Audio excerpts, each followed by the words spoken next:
നമസ്കാരം. ഞാൻ ജ്യോത്സ്യൻ രാമചന്ദ്രൻ. ഞാനിന്ന് രണ്ട് വാക്ക് സംസാരിക്കുന്നത് രത്നശാസ്ത്രത്തിനെ കുറിച്ചാണ്. അത് നിങ്ങൾക്ക് ഇഷ്ടപ്പെട്ടിട്ടുണ്ടെങ്കിൽ എൻ്റെ യൂട്യൂബ് ചാനലിലേക്ക് സബ്സ്ക്രൈബ് ചെയ്യുക, ഷെയർ ചെയ്യുക, ലൈക്ക് ചെയ്യുക. പഞ്ചമി ജ്യോതിഷം എന്നാണ് യൂട്യൂബ് ചാനലിൻ്റെ പേര്. അപ്പോൾ ഞാനിവിടെ ഉദ്ദേശിക്കുന്നത് രത്നശാസ്ത്രത്തിനെ കുറിച്ച് ആണെന്ന് പറഞ്ഞല്ലോ. 9 തരം രത്നങ്ങളാണ് ഉള്ളത്. അതിൽ വജ്രമുണ്ട്, മരതകം, റൂബി അതായത് മാണിക്യം, കൾച്ചർ പേള്, അതുപോലെ തന്നെ പവിഴം, മഞ്ഞ പുഷ്പരാഗം, ഇന്ദ്രനീലം, മരതകം, ഇങ്ങനെയുള്ള 9 കല്ലുകൾ ഉണ്ട്. നമുക്ക്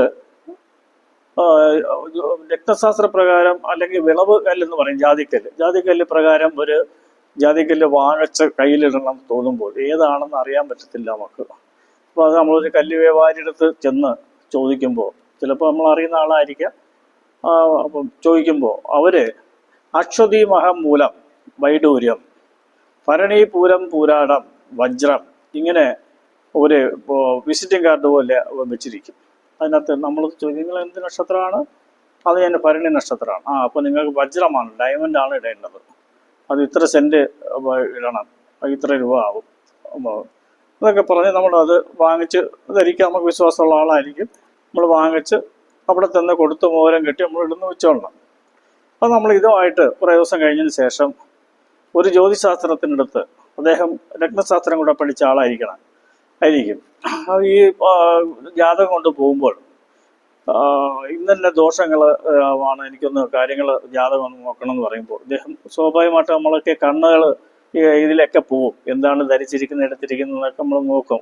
അപ്പം ഇങ്ങനെ ഒരു ഡയമണ്ടിൻ്റെ ആയിട്ടുള്ള ഒരു ഇത് കാണുന്നുണ്ട്. ഡയമണ്ട് ആണോ വലിയ ഒന്ന് ചോദിക്കണമല്ലോ നമുക്ക്. അപ്പോൾ നമ്മൾ ചോദിക്കും, കൈ കിടക്കുന്ന ഡയമണ്ട് ആണോ? ഡയമണ്ട് ആണോ? നമ്മളിങ്ങനെ ചോദിച്ചു.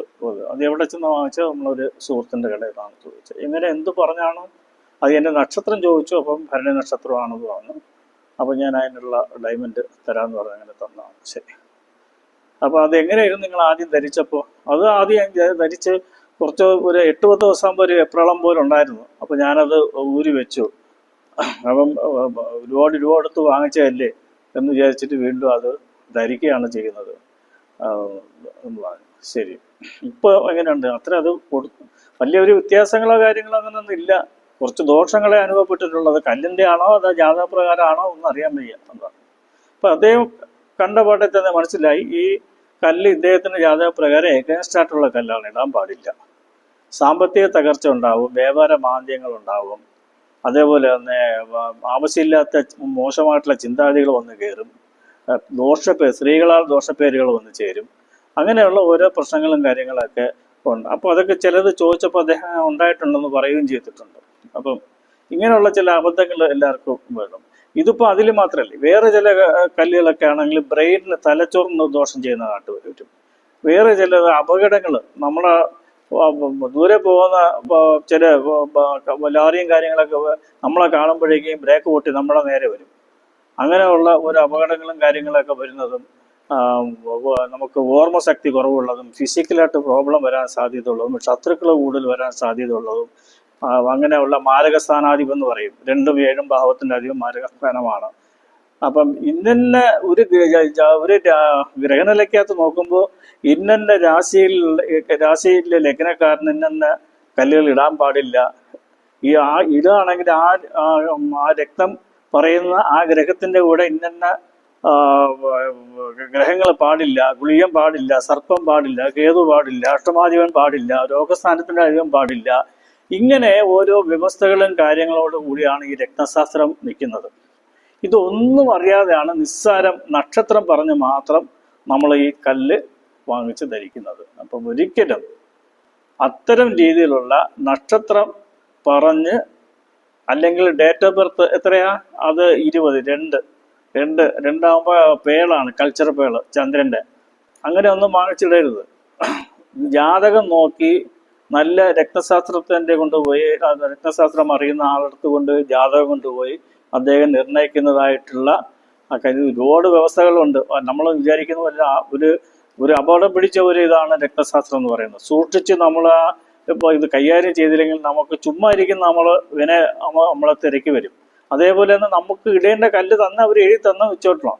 അത് നമ്മൾ വാങ്ങിക്കാൻ പോകുന്ന സ്ഥലത്ത് അത് ഒരു പക്ഷേ അടിവശം പൊട്ടലുള്ളതോ അല്ലെങ്കിൽ ഡിമ്മായിട്ടുള്ളതോ, ഇപ്പൊ വൈരത്തിൽ തന്നെ പൂച്ച വൈരം എന്നൊക്കെ പറഞ്ഞുള്ളതുണ്ട്, വളരെ ഡിമ്മായിട്ടിരിക്കുക. അതൊക്കെ വളരെ ദോഷം ചെയ്യുന്ന ഒരു ഭാവമാണ്. അത് ജർമ്മനി കല്ല് വളരെ നല്ലതാണ്, വളരെ കൂടുതലായിട്ടുള്ള ഇതായിട്ടുള്ളത്.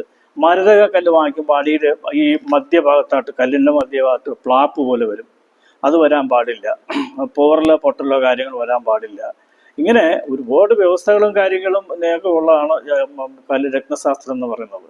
അപ്പോൾ അതൊക്കെ വളരെ സൂക്ഷിച്ചെടുത്ത് മാത്രമേ കല്ല് നമ്മൾ ധരിക്കുക. അപ്പോൾ ഒരിക്കലും നിങ്ങൾ ഡേറ്റ് ഓഫ് ബർത്ത് വെച്ചോ അല്ല പിറന്ന ഡേറ്റ് വെച്ചോ അല്ലെങ്കിൽ നക്ഷത്രം വെച്ചോ രക്തം ധരിക്കരുത്.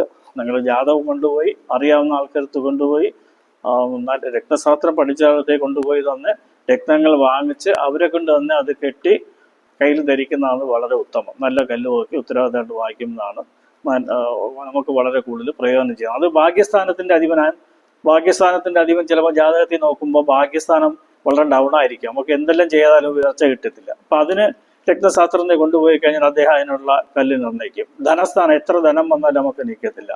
അതേപോലെ തന്നെ ഏത് തൊഴിൽ ചെയ്താലും നമുക്ക് നഷ്ടത്തിൽ വന്ന് ചേരുന്നുണ്ട്. അതുപോലെ കുടുംബ ബന്ധം നമുക്ക് ഐക്യമായിട്ട് കൊണ്ടുപോകാൻ പറ്റുന്നില്ല. സന്താന ഭാഗ്യത്തിന് നമുക്ക് ദോഷം ചെയ്യുന്നുണ്ട്. അപ്പം ഇതൊക്കെ കല്ലിട്ടാൽ മതി. കല്ലിടുന്ന രീതിയിൽ തന്നെ അതൊരു അവിശ്വാസമോ അല്ലെ അന്ധവിശ്വാസമോ ആളുടെ പറ്റിപ്പോ കാര്യങ്ങൾ അങ്ങനെ പറയുന്ന കൂവിട്ട് നടക്കുന്ന കുറെ കുറുക്കന്മാരുണ്ട്. അവർക്ക് അങ്ങനെ നടക്കട്ടെ, അതിന് കുഴപ്പമില്ല. നമ്മളെ വഴിക്ക് യഥാർത്ഥ വഴിക്ക് നമുക്ക് നടക്കാം. അപ്പം ഇതിലെല്ലാം വളരെ അർത്ഥങ്ങളുള്ളതാണ്. അപ്പം ഇത് യഥാർത്ഥമായ രീതിയിൽ നമ്മൾ നല്ല സ്ഥാപനത്തിൽ നല്ല രീതിയിൽ നോക്കിയെടുത്ത് ചെയ്യാന്നുണ്ടെങ്കിൽ പല കാര്യത്തിനും പരിഹാരം കണ്ടിട്ടുള്ളവരുണ്ട്.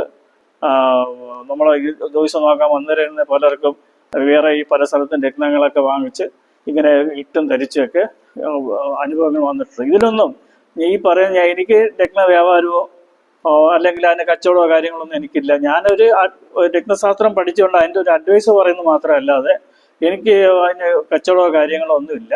ഞാൻ ഏത് കല്ലാണെന്ന് ചോദിച്ച് ഇങ്ങനെ എഴുതി കൊടുക്കും, ജാതകം കൊണ്ടുവരാൻ പറയും, വന്ന് അതിന് എഴുതിയ കല്ലാണ്. നിങ്ങളുടെ ഇഷ്ടമുള്ള സ്ഥലത്ത് നല്ല രീതിയിൽ വിശ്വാസമുള്ള സ്ഥലത്ത് നല്ല കല്ല് വാങ്ങി ധരിക്കുക എന്നല്ലാതെ അവിടെയും ഞാൻ എൻ്റെ ലെറ്റർ പേരിൽ എഴുതി കൊടുക്കുകയോ അല്ലെങ്കിൽ എൻ്റെ എന്തെങ്കിലും റബ്ബർ സ്റ്റാമ്പ് അടിച്ചു കൊടുക്കുകയോ ഒന്നും ചെയ്യത്തില്ല. നിങ്ങൾ അവിടെ പോയി ആരെ പേരും പറയണ്ട, നിങ്ങൾ കല്ല് വാങ്ങിക്കുക. ഒരു ഇടത്തുനിന്ന് കമ്മീഷനോ അങ്ങനെ ഒന്നും എനിക്കില്ല. ആ ഒരു ഉദ്ദേശത്തിലല്ല ഞാനിത് പറയുന്നത്. രത്നങ്ങൾ വാങ്ങിക്കുമ്പോൾ അബദ്ധം പറ്റാതിരിക്കുക, അതാണ്. നല്ല രത്നങ്ങൾ വാങ്ങിച്ച് ഒരു 1000 രൂപ 2000 രൂപ കൂടുതലായാലും നല്ല രത്നങ്ങൾ വാങ്ങിച്ച് നമ്മുടെ കാര്യങ്ങൾ മുടങ്ങിക്കിടക്കുന്ന കാര്യങ്ങൾ നേരെ വരുന്നതിനും പഠിച്ച് വിദ്യാഭ്യാസത്തിൽ തന്നെ നമുക്ക് ഉന്നത സ്ഥാനത്തിലെത്താനും ജോലിയിൽ ഉന്നത സ്ഥാനത്തെത്താനും ഭാഗ്യസ്ഥാനത്ത് ഉന്നത സ്ഥാനത്തിലെത്താനും ധനപരമായിട്ട് മുമ്പോട്ട് വരുന്നതിനും കുടുംബ ഐക്യത്തിനും സന്താനഭാഗത്തിനും എല്ലാ ഐശ്വര്യത്തിനൊക്കെ പ്രത്യേകമായിട്ടുള്ള റിസർച്ച് ചെയ്ത് നോക്കി അതിൻ്റെ ആയിട്ടുള്ള രത്നങ്ങളുണ്ട്. അപ്പുറമുള്ള രത്നങ്ങൾ ധരിക്കുക എന്ന് മാത്രമാണ് എനിക്ക് ഈ അവസരത്തിൽ പറയാനുള്ളത്. എൻ്റെ ഈ വീഡിയോ ഇഷ്ടപ്പെട്ടിട്ടുണ്ടെങ്കിൽ എൻ്റെ യൂട്യൂബ് ചാനൽ സബ്സ്ക്രൈബ് ചെയ്യുക, ലൈക്ക് ചെയ്യുക, ഷെയർ ചെയ്യുക. നമസ്കാരം. വീണ്ടും കാണാം.